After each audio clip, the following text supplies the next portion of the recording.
Hi, I'm Helen. And I'm Sarah. And this is the Squiggly Careers podcast, where each week we talk to you about a topic to help you with the ups and downs and ins and outs of your career, to give you some ideas for action and also just a little bit of support along the way to help you with some of the challenges that we all face in our squiggly careers.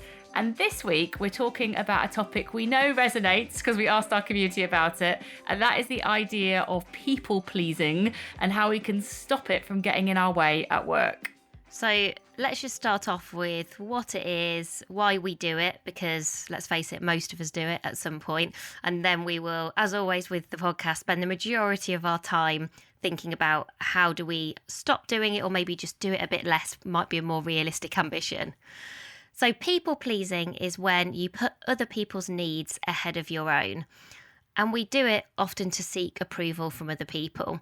And it is really worth watching a School of Life video that we'll link to in the resources, which does go a bit deeper into the psychology behind people pleasing, because often it's a behaviour that we learn when we're a kid, but then we unconsciously bring it into our kind of grown-up life, almost without realising that's what's happening. And it is possible to be pleasant and helpful and kind and caring without being a people pleaser. I think maybe those are the two almost contradictions that perhaps we have in our minds when we're thinking about these things, is we want to still be all of those really good qualities, but without feeling like we're always putting other people's needs ahead of our own. Because if we do that, that's when you feel emotionally drained. It's when you get really stressed, you feel really burnt out. And we asked people on Instagram, how many of you recognise this as a behaviour in yourself? And it was like over 80%. So pretty much everyone said, I would describe myself as a people pleaser at least some of the time. And people were giving lots of examples of how that shows up for them. So Helen, if you were in that Instagram poll, I don't know if you answered our own Instagram poll. So would you describe yourself as a people pleaser? And if and when you do, how does that show up for you? Oh, do you know, that's so two big questions. One's easier than the other. I don't know if I'd say I was a people pleaser, but that's because I feel like, gosh, I'm not sure you don't want to be one. I don't know if I want that badge. Do I do people pleasing? Yes, which is the slightly easier answer. I was thinking about it actually, like, when do I do it? And not just sort of like, when does it get in my way? When is it too much? When does it hold me back? And I was thinking about, I remember a situation, it was pre-pandemic, and I was pre-pandemic, doing, pre-pandemic. a live pre-pandemic. But it was really specific because I was doing a lot of in-person training. And so we'd be doing these full in-person all-day career development courses to sort of 60, 70 people in a room. And it's quite intense. And Sarah and I would do those on our own. And I remember this, one particular situation, and it was a group, about 60, 70 people. And I've been doing the training. And basically what had happened is, in a training session, you will have breaks in the day because everyone needs breaks for their brain, including me. However, I was being so helpful that when people were coming to me and saying, oh, Helen, can I have a chat with you about that thing you talked about in the break? I was like, yes, of course. And then, and someone say, oh, Helen, at lunchtime, can I just sit with you and go through that thing? And I would be like, oh, I don't know if I want to say no to them, and I want to help them, and I want basically people pleasing, but at the cost of my own resilience, basically, because those breaks were for me as well as them, so that I could be at my best in the room. And what was happening was, not only was I quite tired because I had no recovery time in that day, I was also a bit exposed to their emotions. So I remember, in that day, someone was particularly upset, and I could have helped that person, but it didn't have to be then and there, because that then meant that the other 69 people in the room didn't have the best of me. And it's a very hard balance to manage, but I think my people pleasing trumped my perspective in that situation. Yeah. And the only reason I was really aware of it was because I happened to have the next day a coaching session with somebody someone was coaching me. I remember it was in a car park in Crawley or somewhere, because it was the only slot I had was like in my car on the way to somewhere. I was talking to my coach and I was explaining this, and she was basically saying, you need to build better boundaries so that you can be at your best. And it really made me think, ooh, I think I was doing a bit of people pleasing, and that wasn't getting it in my way. And I've also seen it a little bit more recently, actually, when I was having a conversation with someone and they seemed to be like taking offence at something that I was saying. And I don't think I'm a particularly offensive person, but I was like, I went away from that thinking, what did I do wrong? why was that person so sensitive to what I was saying? But then I think I got a bit of perspective on it and realized that their sensitivity was more about them and less about me. And so I think if I had been an out and out people pleaser in that situation, I would have taken on all of their sensitivity as something that I had done. And even though it was my initial reaction, I actually was able to get a bit of perspective and say, I think that might have been more about them on that day than something that I was thinking or saying. And so that's why I'm saying I don't think I'm a people pleaser all the time. I think sometimes I have the perspective that gives me the ability to sort of move on from a moment and do what might be right for me. But there are also some situations where I think I go too far in supporting or helping or pleasing other people, and it puts myself in not at my best. Does that make sense? It does make sense. And also your natural personality of being a doer, someone who wants to take action, your default is to try and do something, to say yes, to be helpful. And so often when we're trying out new behaviours to stop some of this people pleasing, I think it will feel counterintuitive for us, depending on how your people pleasing shows up. You're probably going to have to try something that doesn't feel very comfortable and is a change in what you would typically do. And that is always hard, which is why it's one of those things that we often keep coming back to. Maybe we know it about ourselves, but we're not sure what to do. I think often that's the gap with people pleasing. So do you do it? And if so, when do you do it? Are you a people pleaser? Well, initially I thought no. And then I started to read. I've read and watched quite a lot of articles about people pleasing preparing for this podcast, because initially I wouldn't describe myself certainly in the way that you had. And I don't think, I like to think I am helpful, but I don't think I default to yes in the same way that you do. Helpfully harsh. Joking.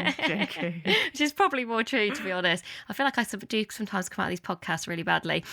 But the more I researched, one of the way people pleasing shows up, and then I read it and thought, well, this is 100% me, and I can think of lots of examples of doing this, is to keep everybody happy and to please people. You say yes and you agree when in your head the answer is no, or you disagree. And so I really hate conflict, and I've always found that really difficult, and it's something I've worked really hard on in my career, of how can I disagree with people constructively and usefully and still stay engaged in those conversations. My people pleasing is most likely to show up in those moments of maybe heated debate, or when we're under, maybe you and I are disagreeing and there's the extra level of pressure, maybe a time pressure, or got to make a decision quite quickly. And I think I would just say yes when I thought no. And not only that, I then think my behaviour might become unhelpful because I then think people might almost misunderstand some of my behaviour, because I might get a bit almost like grumpy or a bit aggressive or be a bit out of character. And I don't think people would necessarily know what's gone on in my head in that moment, because I've had feedback before that people do see me as being relatively calm and quite pragmatic. And so I might agree with someone and they might just really take that at face value, which is absolutely fair enough. But in my head, there's a bit of a thinker spiral going on where I'm like, well, I'm just saying yes to keep this person happy, to kind of please them. But I don't agree, but I'm not going to say anything about it. And then I sort of get in a really unhelpful spiral. It's so funny, because I always think... And I mean, I think of us doing that yesterday, to be honest. So I don't find it that hard to think of examples. I just think any time that you say yes to me quickly, it's normally because you're too tired to say no. Because any time that you can debate a point or think it through a bit longer than I want to, you will. And so anytime I get a quick yes, I never really think you maybe are people pleasing, but I think you feel like you're also just exhausted of discussing a point. So I think people pleasing for me does come from conflict or criticism. Again, that's quite a common example when you start to dig into how people pleasing shows up.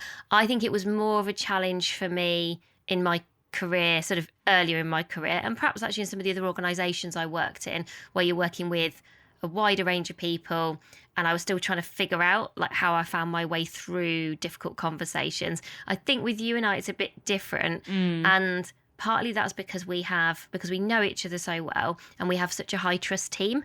And I was thinking, as we go through these behaviours, and we're going to start talking about them more specifically, when you have a high trust team, so you're in an environment where you feel sort of safe and secure to be yourself, I think your people pleasing tendencies are less likely to show up, because I am more likely, because I feel good about our relationship, to think it's okay to challenge, it's okay to say no and to have a difficult conversation, because I've got that sort of psychological safety. So I was thinking, I feel like those kind of psychological safety, low psychological safety and high people pleasing, I've got zero evidence for this, but I feel like they would be, you'd see a correlation between those two sets of behaviours.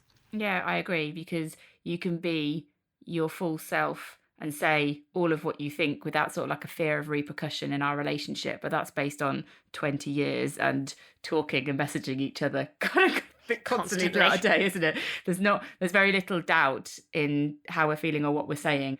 And we repair that quite fast. Whereas when I've been in corporate organizations, we definitely won't be so close to some of those people. And also you might not be able to repair that friction quite so quickly, because maybe it might be, a week before you have that conversation again. So yeah, I agree. I can see that relationship. The way that we wanted to structure the conversation to help you with people pleasing is talk about 8 ways that people pleasing shows up at work. And when I go through these 8 different ways, maybe think for yourself which one of these feels familiar to you. You could even give them like a rag status or give them a score 1 to 10, so that you can see not only which one feels familiar, but how much of a people pleasing challenge it might be for you. And then what Sarah and I are going to do is go through an idea for action for each of them. So if you've got 1 or 2 or 3 of these factors that feel familiar, you have 1, 2 or 3 actions you can take away from the podcast so you can stop people pleasing holding you back. And if you don't know what a rag status is, because I do appreciate not everyone might do, I think that's very understandable, just red, amber, green. So I think rather than just seeing all of these behaviours as equal, I suspect for most of us, there are some that show up more frequently than others, or feel harder for you to overcome, or perhaps feel like they are getting in your way in a more significant way that you really want to focus on. So it's not trying to listen to these things we're going to talk about and adopting them all and going, yes, I do that, and yes, I do that, and I can do that. It's more about going, well, which one of these is the best place for you to start? Because we don't want to keep people pleasing. It's not good for us. And ultimately, it isn't good for the people around us either. And just so that you know, we've summarised all of these 8 different factors and the ideas for actions on the pod sheet. So just listen now and think it through, and you can download the pod sheet, which you can get from the link on the description or from our website at amazingif.com. And then you can kind of do all your ticking and taking your actions away afterwards. So here are the 8 different factors. Number 1, you're a people pleaser if you say yes to things when you want to say no. Number 2, you say sorry a lot, even when it's not your fault. Number 3, you don't share your thoughts and feelings in case it hurts someone, even when you might have been hurt by them. Number 4, you avoid conflict and criticism. Number 5, you don't maintain healthy boundaries, and that might be in terms of your time or maybe in terms of your emotions. Number 6, you take on more than you can manage rather than asking for help or delegating to others. Number 7, you change your personality to fit in with the people around you. And number 8, you base your sense of worth on other people's validation. Oh no, what a list. I've got a new one. I was like, oh no, which one? You're not supposed to adopt them. Which one have you just adopted? I was just thinking, oh yeah, okay. Well, 7 definitely in my career, earlier in my career, where, you change your personality to fit in with others. And I once remember Poppy Jamin, who is a brilliant lady, she ran Mental Health England, and she talked about the mistake she made in her career was that she was too much of a chameleon, which is essentially, you're fitting in too much. And I can think of loads of examples of doing that, of being someone I wasn't, because I was just trying to fit in and belong, and felt like there was a right way to behave or to dress or just to be. And then I think 8, sometimes I'd still base my sense of worth on others' validation. I'd not really clocked that was to do with people pleasing, and I'm trying really hard to work on that and to get validation from myself and to try to not give you a hug. Well, just to be a bit less needy. I think it's really needy. So I sort of hadn't made the association with that and people pleasing. But I guess that means that sometimes you take action, or you maybe do certain things because you want the praise. So you perhaps do the wrong things or in the wrong order more just because you want the positive validation versus going, I am a good enough judge at what Yes, I need to do 100%. and my work, and I know that work is good. Of all of them, actually, I think that 8 is probably the one that I need to work on most right now. That one feels most relevant for me. I still find, I know you're not meant to read reviews, but I read every single one of our book reviews. The exact opposite of what everyone says you should do. And like, I still really struggle with, when one person leaves a review that is not a good review, and I think about it for days, and I'm like, oh no. And then I want to get in touch with that person and I want to explain to them. And if you think about it, you're like, I mean, get over it and get over yourself, I think is my message there. But that's the one that as we go through, I'm going to be like, right, what can I do on that one? Mine are different. So to your point, I think in different points in my career, I've had most of these. But right now, mine would be number 5, you don't maintain healthy boundaries, mainly in terms of time, actually, rather than the emotion one now. And number 6, you take on more than you can manage rather than asking for help or delegating. They're the 2 that probably get in my way that I could work on a bit more.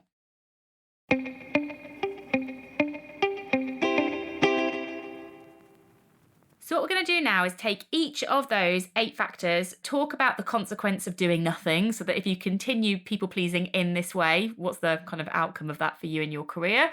Partly to give you the motivation to do something different. And in terms of the doing something different, we've got an idea for action for you.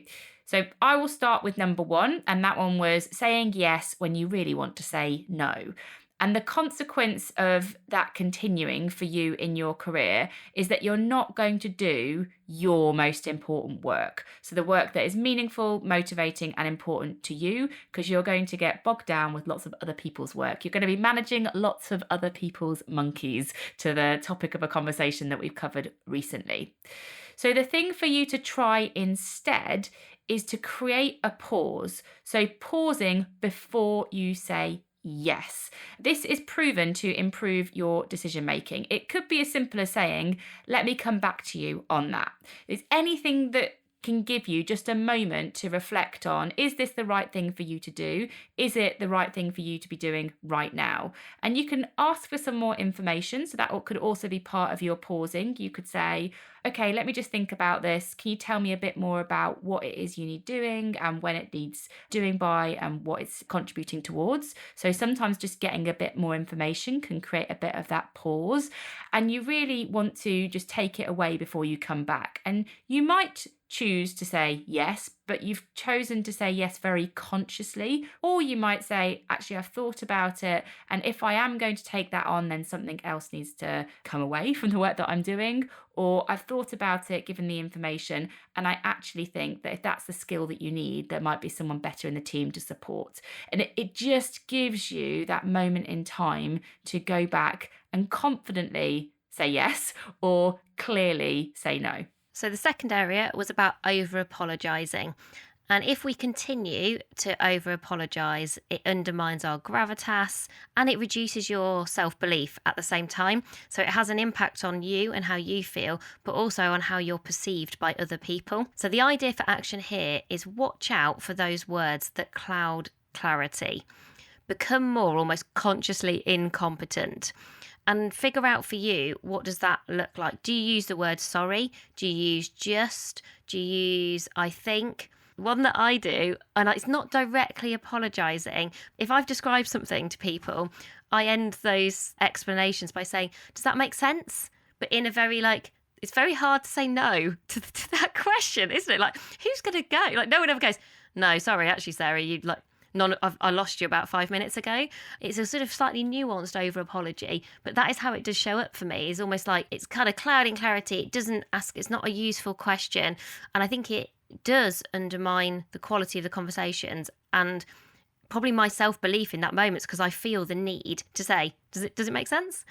So number 3 was about when you're people pleasing and you're sort of afraid to share what you're thinking because you're worried that if you do, then other people might think badly of you, or whatever the story you're telling yourself in your head is. And the issue there of that continuing is frustration will accumulate because you're still thinking these thoughts. You're just not giving them any kind of outlet. And rather than sort of letting them go, they are taking up mental headspace and they will be preventing you putting that effort and energy onto slightly more productive things. And so, what can help here, sort of the idea for action, if this is the challenge for you, is to use a bit of a structure that can help you to frame your feelings. Because it can be hard to get them out of your head, particularly if you're a bit of a thinker and maybe that reflection can sort of turn into rumination. A simple structure that you can use to give your thoughts a bit of clarity can also help you to share what you're feeling with other people. So the one that we like is COIN, and that's an acronym that stands for C, context, O, observations, I, impact, and N, need. So let's say I've had an argument with Sarah, or we've been in a bit of a discussion and it's really bothered me because Sarah said something and I feel a bit offended by what she said. Now I'm really worried about saying that to Sarah because I don't want to hurt her feelings, and it's going round and round and round and round in my head. What I could do is use the COIN structure just to get my thoughts together. So the context might be, we're working on a lot at the moment and we're both feeling a little bit tired. The O would be, I've observed that we are not spending as much time together talking about what we're doing. We're communicating a lot over WhatsApp.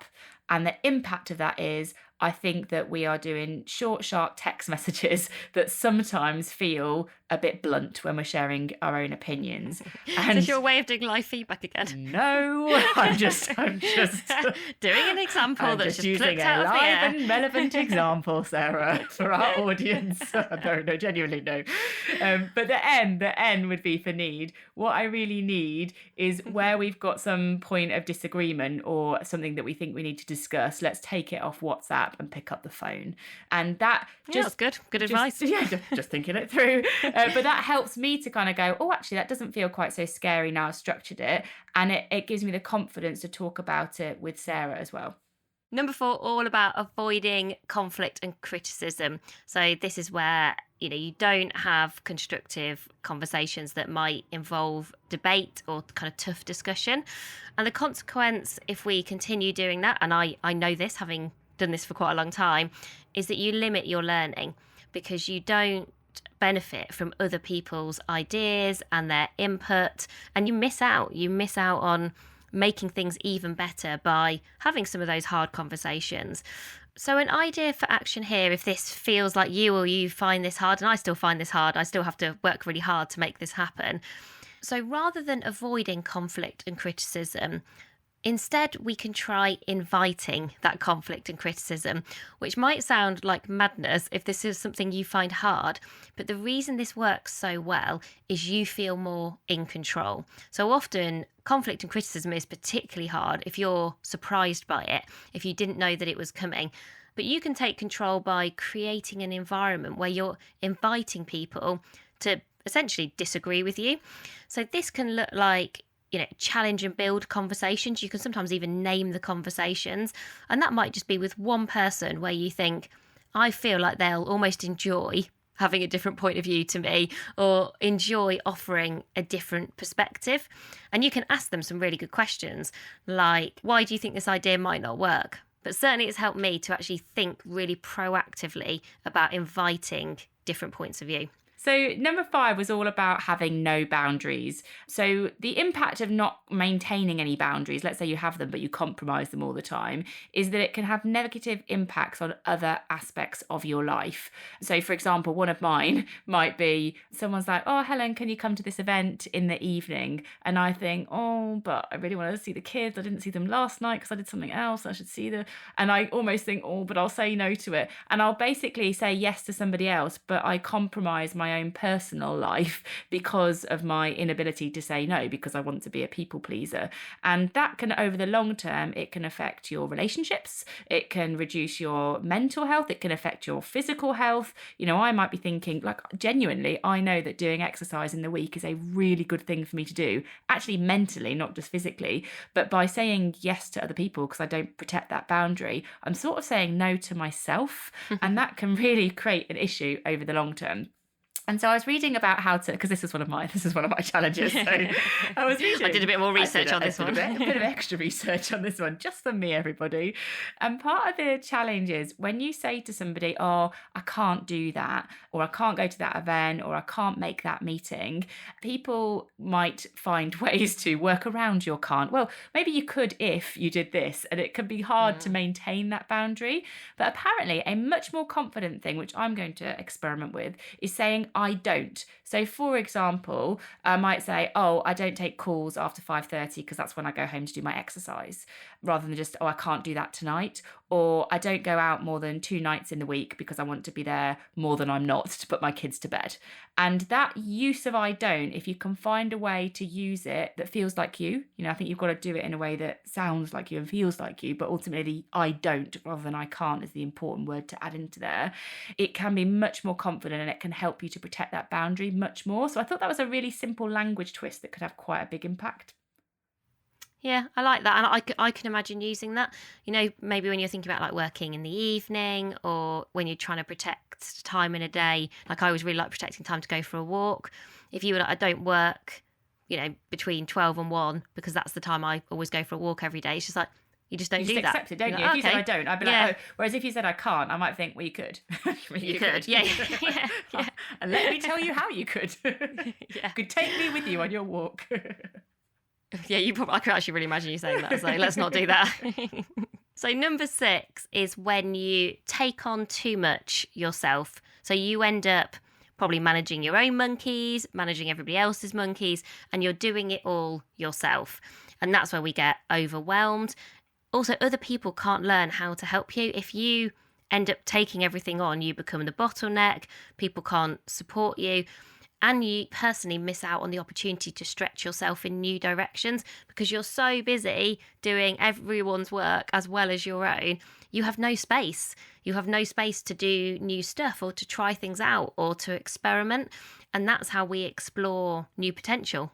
So topically, Helen and I have been talking about this one a bit because we recognise that in the company that we both run together, sometimes Helen ends up doing lots of things for us and our company, which we are all very grateful for, but it does end up meaning that she does a lot of things herself and sort of adds on to her to-do list, which doesn't give her any freedom, which is her number one value, and doesn't give her the space to stretch herself, as I just described. And when we've worked through this really practically, we think it's unrealistic to just move from, you're doing this all yourself and kind of doing more than you can manage to, oh, we'll just stop doing that. I don't think anyone just makes that sort of change overnight. And so we wondered if it's more helpful to do a reframe that goes something like, so at the moment you're doing it yourself, you need to transition to doing something together. And then the final transition is then you don't do it. So let's say I go to Helen and say, oh, could you just sort this stuff out on Instagram for me? Here's like the picture, but can you just write the copy and can you sort that out? So Helen's default might be, yes, I'm going to take on more than I can manage and just do it myself. What then Helen might start to do is say to me, okay, well, I know the reason that you're asking me to do that is because you don't know how to use some of the Instagram functionality. This is a true example. In Helen's head, she will think, well, it's faster for me to do this because Sarah doesn't know that functionality. And she would be right. So Helen might still end up doing it that next time, but she's sort of upskilling me along the way. Or maybe we're doing it together sort of at the same time. So Helen says, well, let's find 15 minutes together. You can still post it, but I will walk you through it sort of step by step. So we'll kind of do that together.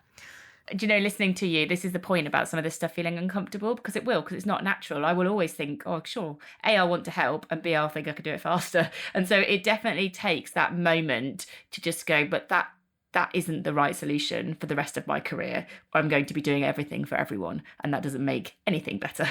No, but I think you pick and choose, right? You don't probably do this all the time and every time because that would also probably be exhausting. I'm putting myself in your shoes and I do see all the things that you do. And so that would be really hard for you to sort of go from not doing that to doing that all of the time. But I think we can be smart about picking, well, which are the tasks or the people or the examples where I could start to do this, where it feels like, A, it might be the most realistic, or it feels like it might be the most helpful for you in terms of freeing up that that space and kind of stopping that people pleasing. And I think repetition as well, where someone's asking you to do the same thing multiple times, that for me would be a real trigger of I need to help this person to help themselves. So number 7 is where you change who you are to fit in with the other people around you. And Sarah said, that she's definitely recognised this in her career, and I've definitely done it as well. And it has a name. It's called moulding or masking yourself. And sounds bad, doesn't it? It does. It is bad. Actually, when you look into the psychology of this, it basically links to us not having a stable sense of self. Like if we had a very stable, strong sense of self, we would attach ourselves to it. But when we don't, we start to attach and adapt like a chameleon, like you said, ourselves to other people. And that's not great for us. We lose ourselves along the way, and we lose what really makes us authentic and happy at work. And so the thing that you want to invest in here, the idea for action, is really around understanding your values. Now, admittedly, this is not a quick thing. You don't just, sort your values out in 10 minutes. But I think it is something that has really big benefits on your career, not just for helping you to be authentic at work, but for your general happiness over your career.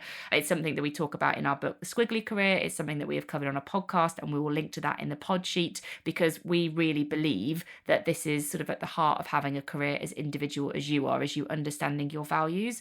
So I would spend some time doing that, engage with lots of the resources that we've got to help you to understand your values, which is really just what makes you you and what motivates and drives you. And then the other thing that you can do here, so that you feel a bit more confident about yourself and your identity and your authenticity, is spend time with people who you trust, who have some of the same values to you, or at least you feel like they may be different, but you can be yourself with them. Finding that community, which may or may not be in your company. It may be a group of people that you're part of a network outside of your company, but the fact that you can spend time with them, that you can be authentic, that there's a group of people that you don't have to mold and mask with, can give you the confidence to be yourself in other situations too. I did quite a lot of molding and masking when I was at BP. I was sort of trying to be like the other people in that organisation, which was quite different to me. But at the same time, I was part of the Marketing Academy community. That was when I first became part of that community. And it really helped me to feel confident in me. And over time, I was able to sort of bring a bit more of that into the company, and then just feel a bit more authentic, and that I didn't have to change myself completely. And number 8 was about your sense of worth being wrapped up in other people's validation. So this was me describing myself being a bit needy from time to time / week to week. And we know the consequences if we continue with that. I think the big one is you're not building your own self-belief. Your self-belief is relying on other people that you can't control. And then you're creating this career development dependency. So I don't want my sense of motivation and meaning to come from what other people think. I want it to come from what I think about myself. Do I think I've done a good job? Did I try as hard as I could? Do I feel like I put everything into something? And if that meant that something, someone didn't find that useful, I don't want my self-belief to be shattered as a result of that, because you're not going to get everything right all of the time. And also you're not going to please everyone all of the time. So we've both got a few ideas for action on this one, because Sarah and I approach this one slightly differently. Because I don't really think this is, I feel quite protected around this one. I don't feel like this is my It's because you're good at this, issue. That's why. You're not needy. No, I don't think I am needy. No, I think you're not. It's because I value freedom, and I'm just like very independent. And there's another little mantra that I think I hold and embrace whenever I feel like I'm tipping out into somebody else's head a little bit too much, like worrying a bit too much about what they think or their opinion. And that is, less of you is more of me.